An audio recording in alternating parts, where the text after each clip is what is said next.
ആവേശം തന്നെയാണ്. സ്പെയിൻ ആരാധകർക്ക് മതിമറന്ന് ആഘോഷിക്കാനുള്ള നിമിഷം. സ്പെയിൻ ആരാധകർക്കൊപ്പം തന്നെ മറ്റെല്ലാ എതിർ ടീമുകളുടെ ആരാധകർക്കും ഇത് ആഹ്ലാദ നിമിഷമാണ്. കാരണം അർജന്റീനയുടെയും ലിയോണൽ മെസ്സിയുടെയും വീഴ്ച കാണാൻ കാത്തിരുന്നവരാണ് കൈയടിച്ചവരെല്ലാം എന്നുകൂടി പറയേണ്ടിയിരിക്കുന്നു. പക്ഷേ അർജന്റീനയ്ക്കും മെസ്സിയുടെയും മോശം പ്രകടനം അത് തന്നെയാണ് പറയേണ്ടത്. ഫൈനലിനൊത്ത ഒരു പ്രകടനം, ലോക ചാമ്പ്യന്മാർക്കൊത്ത ഒരു പ്രകടനം അർജന്റീനയിൽ നിന്ന് ഉണ്ടാവുന്നില്ല. തുടക്കം മുതൽ ഫുട്ബോൾ കളിക്കാനാണോ അതോ ഗുസ്തിക്ക് വന്നതാണോ എന്നതുപോലും തിരിയാത്ത തരത്തിലുള്ള പ്രകടനമായിരുന്നു അർജന്റീനയുടെ ഭാഗത്ത് നിന്ന്. പെരഡേസും ഒക്കെ തന്നെ എന്താണ് കാട്ടിയതെന്നറിയില്ല.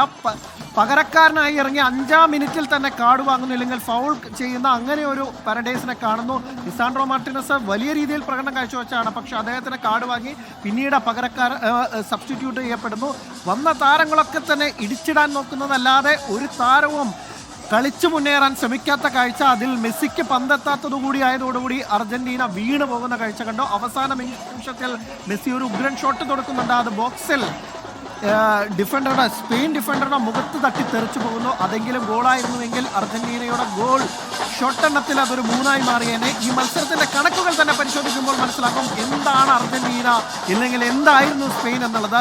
20 ഷോട്ടുകളാണ്, എണ്ണിവെച്ചോളൂ, 20 ഷോട്ടുകളാണ് സ്പെയിൻ അർജന്റീന ഗോൾ മുഖത്തിന് നേരെ ഉതിർത്തത്. അതിൽ തന്നെ 16ഓളം 12 ഓൺ ടാർഗറ്റ് ഷോട്ടുകൾ ഉണ്ടായിരുന്നു.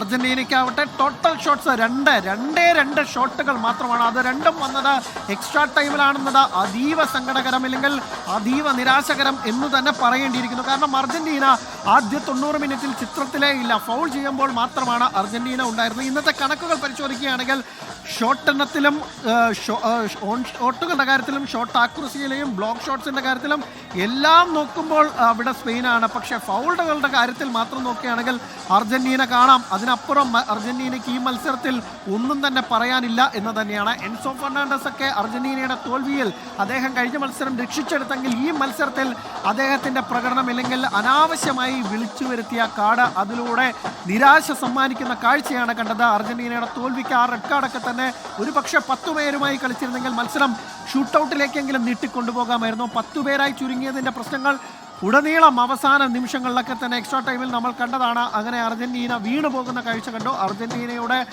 എതിരാളികൾക്ക് ആഘോഷിക്കാനുള്ള വക നൽകിയതെല്ലാം അർജന്റീന തന്നെയാണ്. ഫിഫ ഇല്ലെങ്കിൽ കമ്മിറ്റി ടീം എന്തു വേണമെങ്കിലും അധിക്ഷേപിച്ചോളും. പക്ഷേ അർജന്റീനയുടെ സ്വപ്നക്കുതിപ്പ് അതിനെ എത്ര കണ്ട് എഴുതിത്തള്ളാനാവുമെന്നറിയില്ല. പക്ഷേ ഈ മത്സരത്തിൽ അർജന്റീന ചിത്രത്തിലേ ഇല്ല. സ്പെയിൻ്റെ വിജയം എൻ്റെ സർവ്വ ആധിപത്യം എന്ന് തന്നെ പറയേണ്ടിയിരിക്കുന്നു.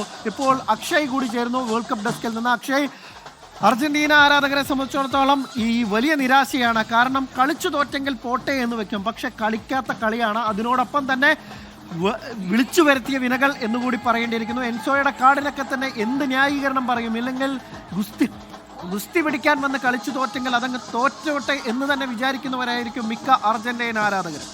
അല്ല, അത് തന്നെയാണ്, കളിച്ചു തോറ്റെങ്കിൽ അങ്ങ് പോട്ടെ എന്ന് വെക്കാമായിരുന്നു. പക്ഷേ ഇത് അർജന്റീന അക്ഷരാർത്ഥത്തിൽ നിഷ്പ്രഭമാകുന്ന ഒരു ഫൈനലാണ് നമ്മളിന്ന് സാക്ഷിയായത്. സ്പെയിൻ മുമ്പിൽ പിടിച്ചു നിൽക്കാനാവാതെ അർജന്റീന പാടെ നിറം മങ്ങിപ്പോകുന്ന കാഴ്ചയാണ് കണ്ടത്. ഈ സെമി വരെ 19 ഗോൾ അടിച്ച അർജന്റീനയുടെ ലിയോണൽ മെസ്സി അടക്കമുള്ള മുന്നേറ്റ നിര നിഷ്പ്രഭമായി പോയി. അതിനെ കവച്ചു വെക്കുന്ന പ്രകടനമാണ് സ്പെയിൻ ഇന്ന് പുറത്തെടുത്തത്. ഒരു ഓൺ ടാർഗറ്റിലേക്ക് ഒരു ഷോട്ട് പോലും അടിക്കാൻ സാധിച്ചത് അവസാനം 2 ഷോട്ട് അടിച്ചത് അവസാന ഭാഗത്താണ്. ഓൺ ടാർഗറ്റിൽ ഒരൊറ്റ ഷോട്ട് പോലും അടിക്കാതെയാണ് അർജന്റീന ഇന്ന് കീഴടങ്ങിയത്. അർജന്റീനയുടെ പരിശീലകൻ സ്കലോണി ഈ സ്പെയിനിൻ്റെ ഈ ഗെയിമിനെതിരെ ഒരു പ്രതിവിധിയില്ലാതെ നിരായുധനായി മടങ്ങുന്ന കാഴ്ചയാണ് കാണാൻ സാധിക്കുന്നത്. നേരത്തെ പറഞ്ഞ എൻസോ ഫെർണാണ്ടസ് ഇതിലുള്ള പങ്ക് വളരെ വലുതാണ്. ആദ്യത്തെ ചോദിച്ചു വാങ്ങിയ 2 മഞ്ഞക്കാർഡുകൾ, രണ്ടാമത്തെ കാർഡുകൾ അറ്റാക്കിങ്ങിന് പോയ സമയത്താണ് ആ കാർഡ് ആവശ്യമില്ലാതെ പൗ കുബാർസിയെ ഫൗൾ ചെയ്തതിന് ആ കാർഡ് വാങ്ങിയത്. ആ കാർഡോടുകൂടി അർജന്റീന 10 പേരായി ചുരുങ്ങി. എന്നിട്ടും എക്സ്ട്രാ ടൈമിലേക്ക് വരെ കളി നീണ്ടുപോയി. അതിൻ്റെ എക്സ്ട്രാ ടൈമിൻ്റെ 2ാം പകുതിയിലാണ് ഫെറാൻ ടോറസ് ഗോൾ നേടിയത്. പലപ്പോഴും ബാഴ്സയ്ക്കൊക്കെ ഇറങ്ങിയ അവസാന നിമിഷം ഗോൾ നേടുന്ന കാഴ്ച നമ്മൾ ലാലിഗയിലൊക്കെ കണ്ടതാണ്. അത് വീണ്ടും ഇന്ന് സ്പെയിനിൻ്റെ ജേഴ്സിയിൽ ആവർത്തിച്ചു. 2010 ശേഷം ഒരു കിരീടം സ്പെയിൻ സ്വന്തമാക്കി. 2010 അന്ന് ഇനിയസ്റ്റയാണ് എക്സ്ട്രാ ടൈമിൽ, അന്നും ഒരു എക്സ്ട്രാ ടൈമിലെതിരെ കളിയായിരുന്നു നെതർലാൻഡ്സിനെതിരെ കണ്ടത്. ഒരൊറ്റ ഗോൾ ഇനിയസ്റ്റ് നേടിയ ഒരൊറ്റ ഗോളിന് അന്ന് സ്പെയിൻ ജയിച്ചു കയറി. അതിനിപ്പോൾ 16 വർഷത്തിന് ശേഷം വീണ്ടും സ്പെയിൻ ഇപ്പോൾ ലോക ചാമ്പ്യന്മാരായിരിക്കുന്നു. സ്പെയിൻ്റെ യാത്ര എടുത്തു പറയേണ്ടത് ആദ്യ മത്സരത്തിൽ കേപ്പ് വെർദെക്കെതിരെ സമനിലയിൽ കുടുങ്ങിയ തുടക്കമായിരുന്നു. അന്ന് സ്പെയിൻ ഗോൾ വല ഭേദിക്കാനാവാതെ സ്പെയിൻ അങ്ങ് തകർന്നുപോയി. പിന്നീട് അവരുടെ വലിയൊരു തിരിച്ചുവരവാണ് കണ്ടത്. രണ്ടാമത്തെ മത്സരത്തിൽ സൗദി അറേബ്യയുടെക്കെതിരെ 4 ഗോളിൻ്റെ വിജയം, അതിനുശേഷം ഉറുഗ്വായെ തോൽപ്പിച്ചു, അതിനുശേഷം നോക്കൌട്ടിൽ ഓസ്ട്രിയയെ തോൽപ്പിച്ചു. അങ്ങനെ തുടർച്ചയായ ജയങ്ങൾ. ആധികാരികമായ